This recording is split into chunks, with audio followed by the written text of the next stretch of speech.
Good afternoon to all of you. I am Alicia Kaufmann. I am one of the authors.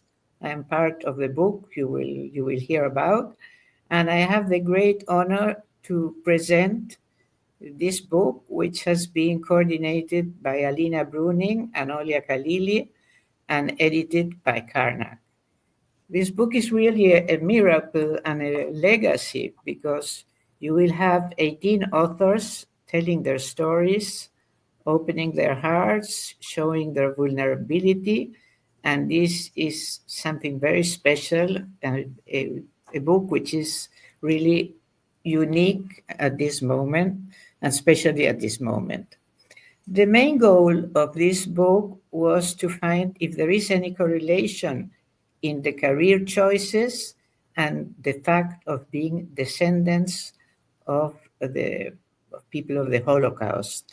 And really, we find much analogies, and really there is a correlation between that.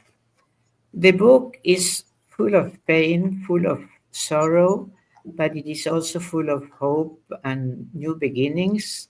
And really, we can see how persons who underwent very traumatic transgenerational traumas, they could overcome and redo their lives. So really, it is a very, very special book. It is also a book full of pain, and there are many authors that tell their stories.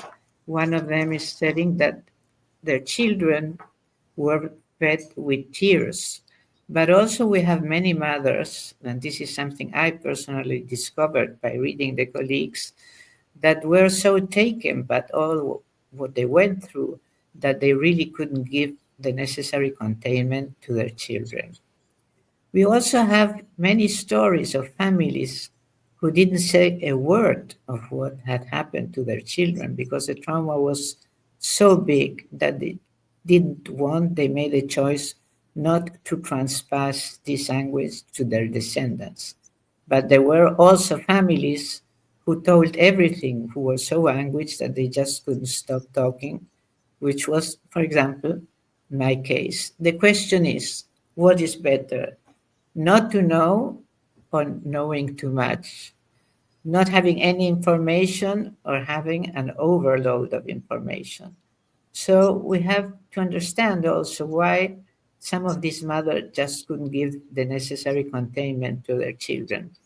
On the other hand, as Claudia Nagel, who made an introduction, says, it is the most important book she read in her life. But also she points out that the fathers and the grandfathers appear a lot, maybe because they participated, some of them, as it was my case, in the resistance.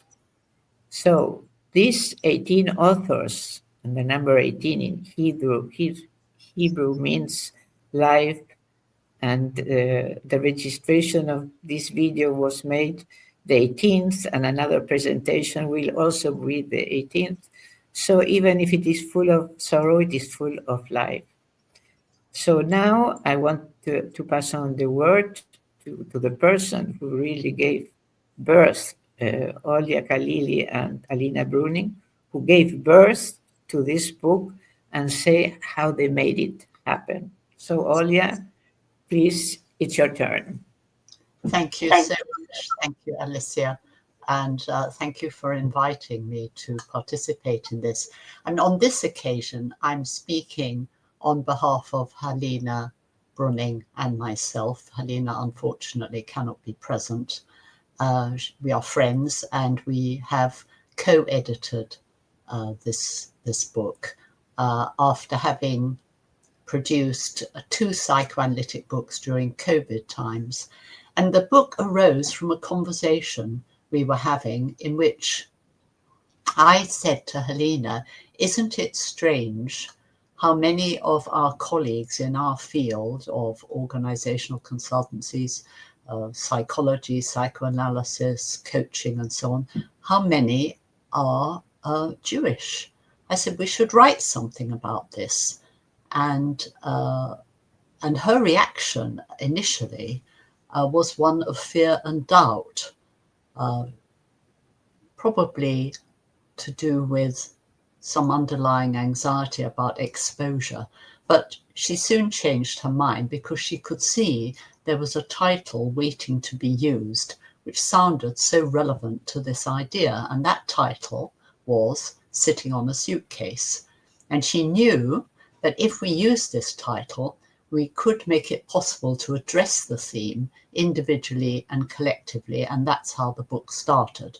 So we then, as Alicia has said, we gave this theme to 16 of our colleagues who are in the field as working as psychologists, psychoanalysts, psychotherapists, and so on.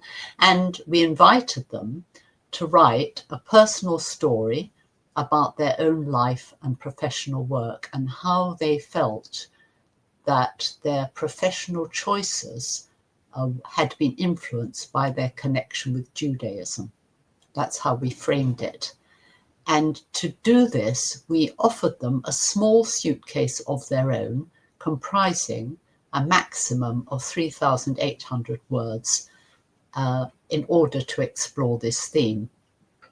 Well, we were right to be anxious about this endeavour because the work did re-invoke traumatic memories and experiences for our colleagues who bravely continue to fill their own small suitcases with relevant experiences, past and current. And our job as editors was to hold them, encourage and help them to write on a theme which at times was felt to be nearly impossible. And we also wrote our own contributions. So together with the 16, that made the 18 stories. And at that time, we were not aware about the magic of 18, meaning chai, as Alicia has said, chai in Hebrew. So the process was then made even more difficult by Hamas attacking Israel on the 7th of October.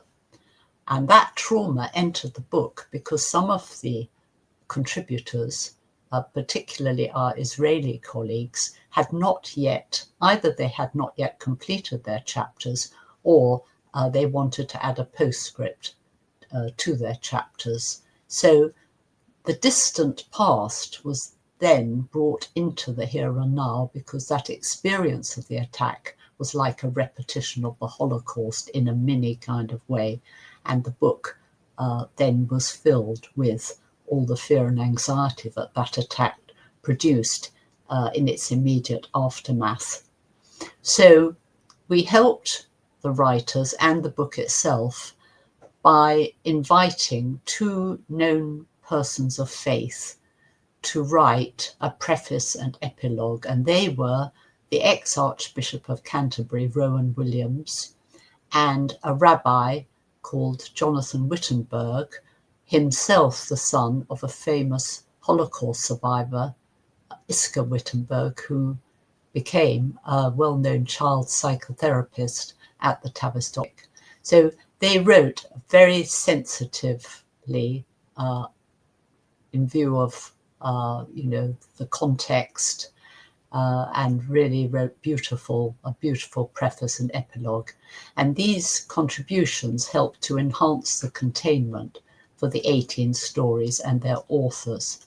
A further band of support was offered by two dear non-Jewish colleagues and friends who wrote honest and painful stories for us in the introduction and conclusions, supporting and encouraging us in this difficult and brave act of revealing ourselves. So when these 18 stories are being read, they each hold a layer of tension underneath the trauma and overtly the professional career built upon that trauma. Thus life continues, often joyfully, and we think it is the most important aspect of this book.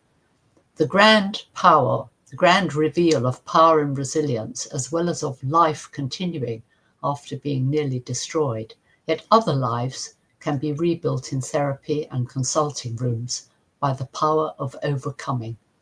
Thus life goes on, and we both think this forms the book's most important aspect. So let me end by thanking our publisher, Kate Pierce, who supported us not only as the owner of Karnac Books, but also by understanding the impossibility of the task. Together, we made it work for us and for posterity.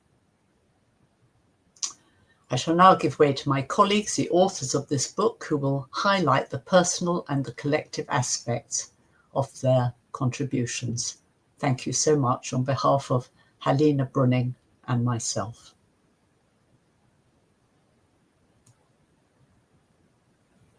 One final word. I will present the persons who will unpack the suitcase, and we will begin with the audience the trip together, because it is a book suitcase. And so I'm very happy to present Eliat Aram. She's the director of the Tavistock. She is Israeli and is living 30 years in London. Franca Fubini, who is Italian. Leila Djemal, who is from Thailand. And Leslie Brissett, who is from Jamaica. So they will all tell very briefly the core of their stories, and as Olya well said, the power of overcoming and the resilience of all this person. And thanking again Casa Sefarad for hosting this video, Esther Vendan, the director, for relying on us, and all the authors who participate. And luckily we couldn't have the 18. Thank you for their time and thank you for their effort. And I hope you all enjoy the presentation very much. Thank you very much to all of you.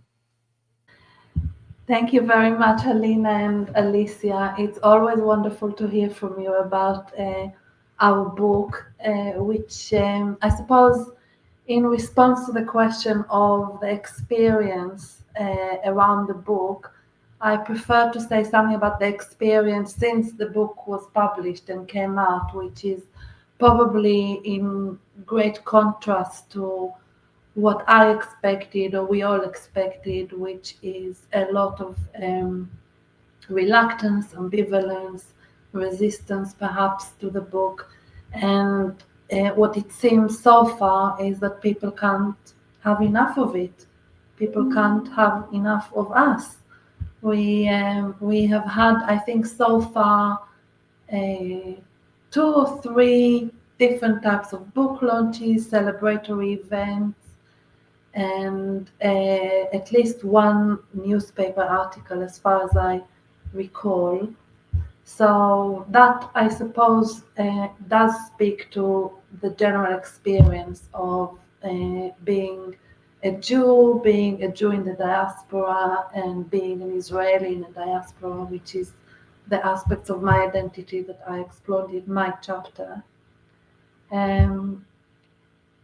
It has been a profound experience, the writing, which I spoke about before, and very much so the reading of your chapters, all of our other colleagues. It feels and has felt to me from the process of production, the producing, when we had our Zoom meetings and catch-up calls and email exchanges. We've become a little bit like a small little family of sorts, which brings together the different relatives, those that you have hardly ever see and those that you see more regularly, into some kind of a celebratory meal, which is of course another aspect of what I suppose, for me at least, means to be Jewish. And even this call, we started with talking about, have you had lunch? And what did you have to eat? And the importance of that nourishing side of our tradition. The question that I started exploring in the book has continued to preoccupy me. And I think there's more for me to maybe say and write. For example, I brought that question to our group relations gathering at Belgirati earlier in the, well, it's almost a year ago actually, before our book was even published. So the connection, that the core question of the book, the connection between the professional identity that I chose or found myself in, and the identity of an Israeli Jew, I think has occupied me actually since 2017, when I wrote the Tavistock celebratory talk about the untold story of being an orphan. And this was a much more personal iteration of it in this book. And there's more, I think, that I can say. Leila shares that experience with me at Belgirati, so I'm hoping to take it further. And the final thing I would say is that, I've bought so many copies of the book and gifted them now to people. So, and at Leicester Conference, Kate came from Karnac, and all the books that she brought with her were sold. So they were in fact sold out. So some people didn't even get a copy. So that's very heartening, of course. I don't completely understand it in terms of the somewhat dissonance between what's happening outside in the wider world and this lived experience of being desired and loved. It doesn't all compute to me. Also in the environment that I live in, I would have, it doesn't, but anyhow, that's where I am this morning or this afternoon. Very pleased to be here and share yet another celebration with all of you. Thank you very much. Over to you, Franca.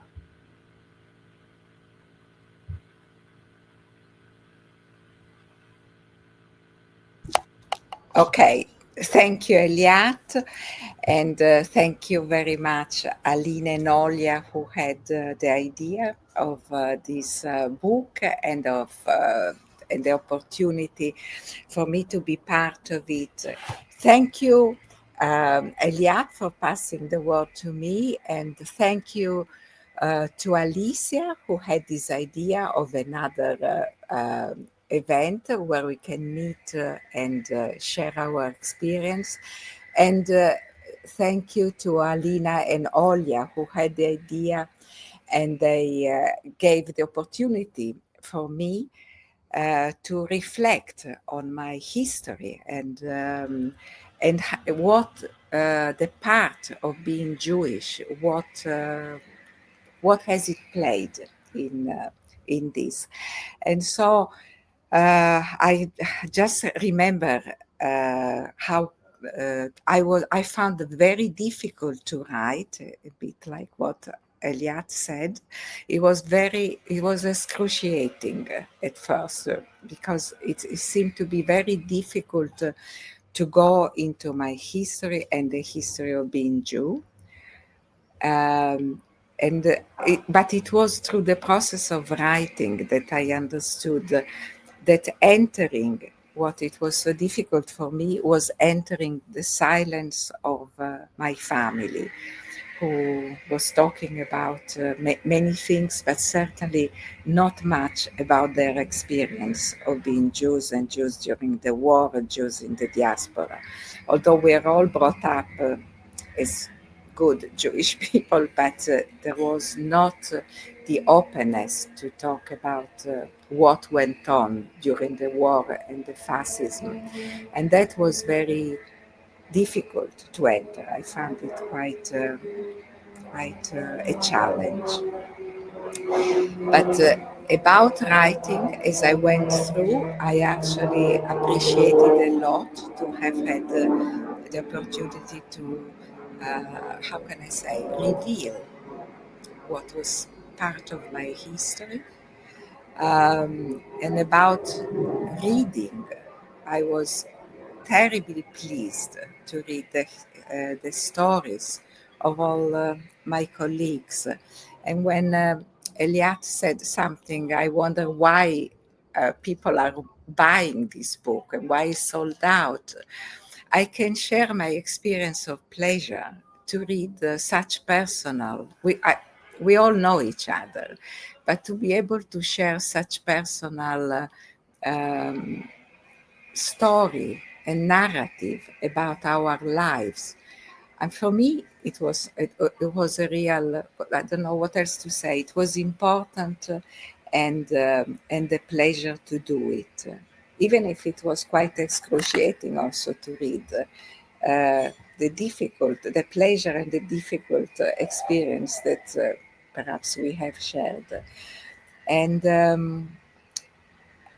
I lost a bit what I was about to say. Anyway, that was the experience. And I think that it gave me the reading. I think that was important. Reading our narratives gave me the feeling of access to a sort of Jewish DNA, like we shared something to do with displacement and survival. And I felt that it was a connecting beat for me, and it was important. And that's probably why we keep meeting and keeping the connection going. So thank you very much. And I pass on to Leila. Thank you, Franca. So it's always interesting to hear from each of us, because as you said, Franca, we have so much in common, or so it seems to be. Anyway, so I wanted to talk a little bit about my experience of writing, or what happened. And many of you know this, but perhaps some of the people who might be watching this don't. But I was born and raised in Thailand, where my mother still lives, educated in the UK and the US. And then I lived in different countries before moving to Israel. And my parents, originally from Syria, fled in 1947, following all sorts of anti-Jewish pogroms. So immigration, emigration, displacement, as you just mentioned, Franca, it was very much, and the difficulties associated with that. For example, having to navigate multiple cultures, issues of your identity, belonging, being on the margins, etc., have been a constant thread in my life, as for many of us. And so the experience of writing this chapter, though, was full of surprises, as many things happened during that time that ended up forming the basis of my chapter. So first, I discovered cousins who I'd never met, and I wrote about that. And then October 7th happened, and my story took a completely different turn. And in writing it, the different fragments of my life kind of became clearer. So just to say a little bit more, I began with a story about a meeting between 5 cousins, all of us granddaughters, and me, the great-granddaughter of 4 siblings whose families had been in Syria for generations. Actually, one branch was originally from Spain, and we were meeting here in the context of Casa Separad. Anyway, so all of the cousins who now live in Israel were brought up in all sorts of different places, in Syria, Lebanon, Brazil, Israel, and me in Thailand. So all, stories of wars, of, again, forced emigration, traumas and loss, identity, belonging, all of that stuff were in all of our stories. And of the 5 of us, only 3 knew one another before. So the experience of meeting and discovering so many things in common, it was quite intimate and moving. It's like meeting family who you don't know. So that was sort of one piece of the story. And then we were due to meet for the second time, and October 7th happened. So from like a couple of days afterwards, and for the next 2 months, I spent most of my time working with traumatized agricultural workers from Thailand who had been working on the border with Gaza, and they'd been violently attacked. And some of their stories actually reminded me of Holocaust stories, witnessing deaths, being killed, having to hide, escapes, So I wrote about that whole story. And in a way, what was kind of very powerful for me was that, I would live in Israel, but in a sense, I'd been a guest in Thailand, or rather, it is my home, but my father went to work there in the same way that these men had come to work here. And I was able to use my Thai identity and my language, and my, Thailand is my birthplace and my first home, so I was able to use all of that in this new country that I'm in. You know, and intertwined with all of that was their trauma and, again, experiences of displacement and survival. So in a sense, this whole thing was almost integrating all the different fragments of my life. And there was an element of the past in the present, which was very powerful, you know. And when I began to write, I had no idea about that component or how it would play out. So for me, the whole process was full of surprise. Writing was difficult, as we've all spoken about. And I think we've all said something about revealing something or finding the things that connect and the painful parts. But, you know, at the same time, the integration, as I said, was quite powerful.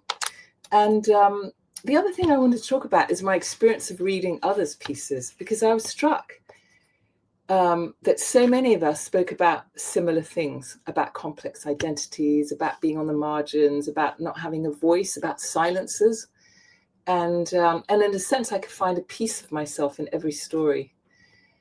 So then I wondered, you know, are these issues about the people who have chosen our profession? I don't think so. Is it a Jewish experience? Yeah, absolutely. But I think there's something more than that. It's also more of a universal story, as I see it, you know. And today, with so much migration and so, you know, people moving and having to deal with all of these things, and, you know, it's something that feels very topical and that will have a wider appeal. I think it's also, the other piece is that, you know, that there's also something about the richness of having had that background and ways in which we, you know, people can triumph over that and overcome so much. So for me, all of those things were connected to, you know, some of the questions we were asked about the experience of writing, the experience of reading other stories. And no, I'm very grateful to have had the opportunity, and great to be part of this small community that Eliat has spoken about, that has now formed around people who have contributed to the book. So over to you, Leslie. Thank you, Leila. I feel a bit emotional just hearing all the threads coming together.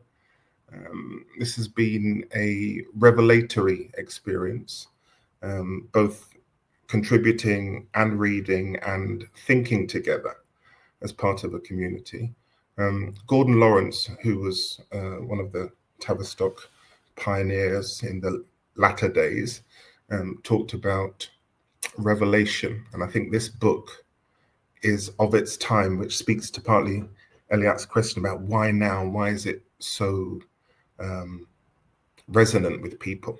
In my story, obviously, you see me, I look a bit different than everybody else, but we all look a bit different. There is no one template for the Jew. But for me, the word Murano comes up because my mother, it's my Jewish line, it's my mother. We were on the surface Methodists, but we practiced, without naming it as such, a Jewish way of life.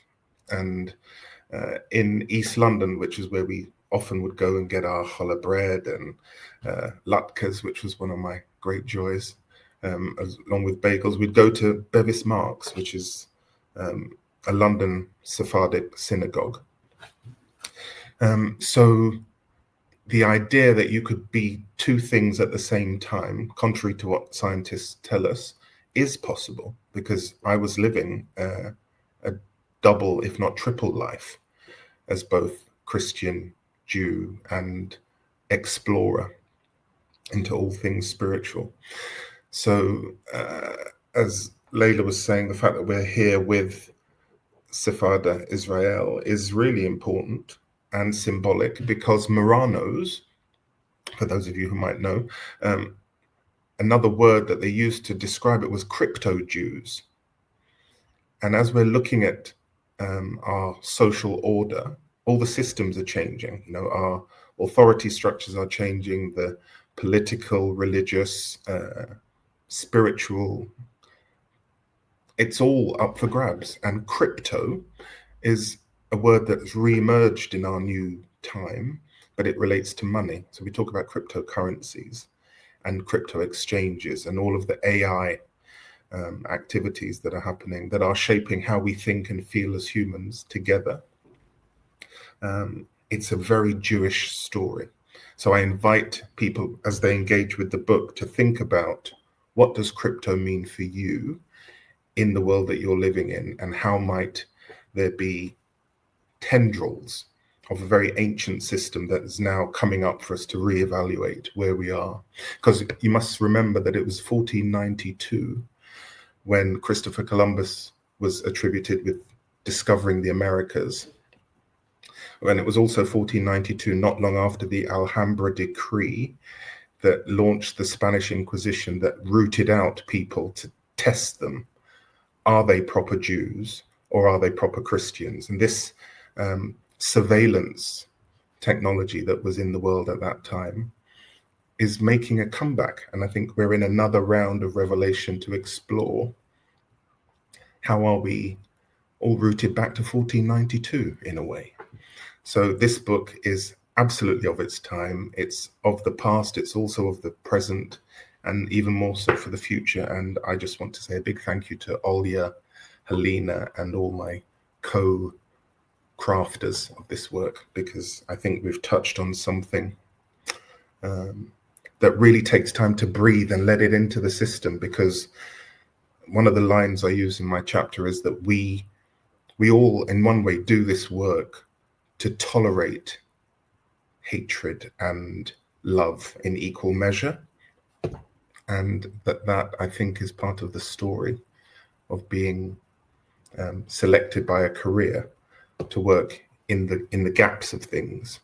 And so this is to the gap wearers and the gap carriers, and the Tavistock tradition and all the others that came from it and will flow into it. So I think that's my minutes. Thank you.